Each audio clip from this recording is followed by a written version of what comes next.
شمع سوزاں تاخت بر پروانہ ام، شمع سوزاں تاخت بر پروانہ ام، باد شب خون ریخت بر پیمانہ ام۔ شمع سوزاں جلتی ہوئی شمع، تاخت وہ لپکا، بر پروانہ ام میرے پروانے پر، بادہ شراب، شب خون رات کا حملہ، ریخت اس نے انڈیلا، بر پیمانہ ام میرے جام پر۔ مولانا روم کی روشن شمع نے مجھ پروانے پر حملہ کیا، اور ان کی شراب نے رات میں میرے جام پر شب خون مار دیا۔ میری دعا قبول ہوئی اور میں پیر رومی کی روشن شمع محبت کی محفل میں ایک پروانے کی حیثیت سے چلا آیا، تو ان کی شمع کی لو لپک کر میری جانب تیزی سے آئی اور میری ذات کو اپنے حصار میں لے کر اپنی روشنی سے منور کر دیا۔ پھر ان کی توحیدی شراب میرے پیمانے پر شب خون مارنے کے لیے امڑ کر آئی، اور اس نے اپنی شراب عشق و مستی کو انڈیل کر میرے جام کو لبالب بھر کر مجھے پلا دیا، اور مجھے علم و معرفت کی دولت سے مالا مال کر دیا۔ اس طرح پیر رومی کے فیضان سے بہرہ مند ہو گیا، ایسے مولانا رومی کے فیض سے میری آنکھوں میں نور حقیقت کی روشنی امڑ آئی، اور اسی کے فیض سے بلخ سے گزرنے والا دریائے جیہون میرے چھوٹے سے پیمانے میں سمٹ آیا۔ حیات کیا ہے خیال و نظر کی مجذوبی، حیات کیا ہے خیال و نظر کی مجذوبی، خودی کی موت ہے اندیشہ ہے گوں نہ گوں، اسی کے فیض سے میری نگاہ ہے روشن، اسی کے فیض سے میری نگاہ ہے روشن، اسی کے فیض سے میرے سبو میں ہے جے ہوں۔ پیر رومی خاک را اکسیر کرد، پیر رومی خاک را اکسیر کرد، از غبارم جلوہ تعمیر کرد۔ خاک را مٹی کو اکسیر کرد اس نے کیمیا بنایا، از غبارم میری دھول سے، جلوہ کئی جلوہ گاہیں، تعمیر کرد اس نے آباد کی۔ پیر رومی نے میری مٹی کو کیمیا بنا کر اکسیر کر دیا،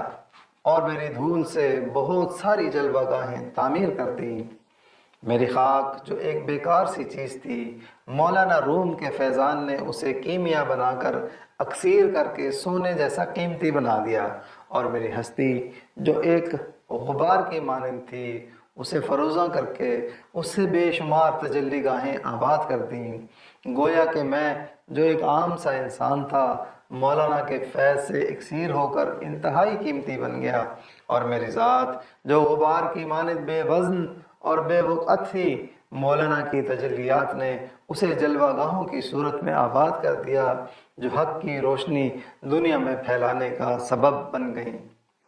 عجب مزہ ہے مجھے لذت خودی دے کر، عجب مزہ ہے مجھے لذت خودی دے کر، وہ چاہتے ہیں کہ میں اپنے آپ میں نر ہوں، ضمیر پاک و نگاہ بلند و مستی شوق، ضمیر پاک و نگاہ بلند و مستی شوق، نہ مال و دولت کاروں نہ فکر افلاطوں، ذرہ از خاک بیاباں رخت بست، ذرہ از خاک بیاباں رخت بست، تا شعاع آفتاب آرد بے دست۔ رخت بست اس نے سفر کا سامان باندھا، آرد وہ لے آیا، بے دست ہاتھ میں۔ میری مٹی کے ذرات نے جنگلات کے سفر کا سامان باندھا، تاکہ ایک شعاع اپنے ہاتھ میں سورج پکڑ لے۔ مولانا کی ذات کے فیض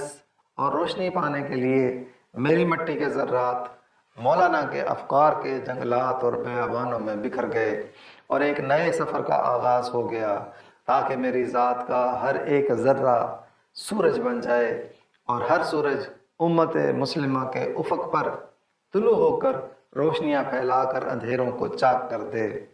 ہو صداقت کے لیے جس دل میں مرنے کی تڑپ، ہو صداقت کے لیے جس دل میں مرنے کی تڑپ، پہلے اپنے پیکرے خاکی میں جان پیدا کرے، پھونک ڈالے یہ زمین و آسمان مستعار، پھونک ڈالے یہ زمین و آسمان مستعار، اور خاکستر سے آپ اپنا جہاں پیدا کرے، زندگی کی قوت پنہاں کو کر دے آشکار، زندگی کی قوت پنہاں کو کر دے آشکار، تا یہ چنگاری فروغ جاویداں پیدا کرے، خاک مشرق پر چمک جائے مثال آفتاب، خاک مشرق پر چمک جائے مثال آفتاب،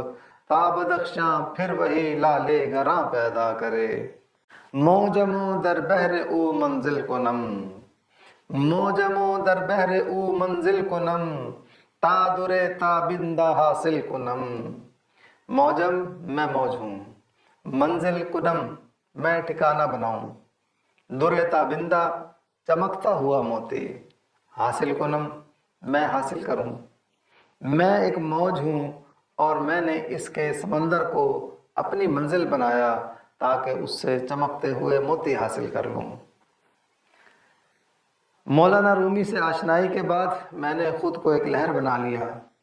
اور پھر میں ہوا میں اڑ کر بادلوں میں چلا گیا، پھر میں نے ایک قطرہ نیسا کی شکل اختیار کر لی اور میں نے اپنی منزل مولانا روم کے بحر کے ایک سیپ کو بنایا، پھر میں اس صدف میں سما کر مولانا روم کے علم و معرفت کی سمندر کی گہرائیوں میں اتر گیا، میں نے وہاں ایک عمر گزاری اور سیپ میں پڑا پڑا اپنی خودی کی پرورش کرتا رہا، اس لیے کہ میرا مقصد یہ تھا کہ اپنی ذات کو مولانا روم کے بحر کی تہ میں پال پوس کر پیدا ہونے والا ایک چمکدار موتی بنا کر دنیا کو اپنی روشنی سے منور کر دوں۔ زندگانی ہے صدف قطرہ نیساں ہے خودی، زندگانی ہے صدف قطرہ نیساں ہے خودی، وہ صدف کیا جو قطرے کو گوہر کر نہ سکے، ہو اگر خود نگرو خود گرو خود گیر خودی،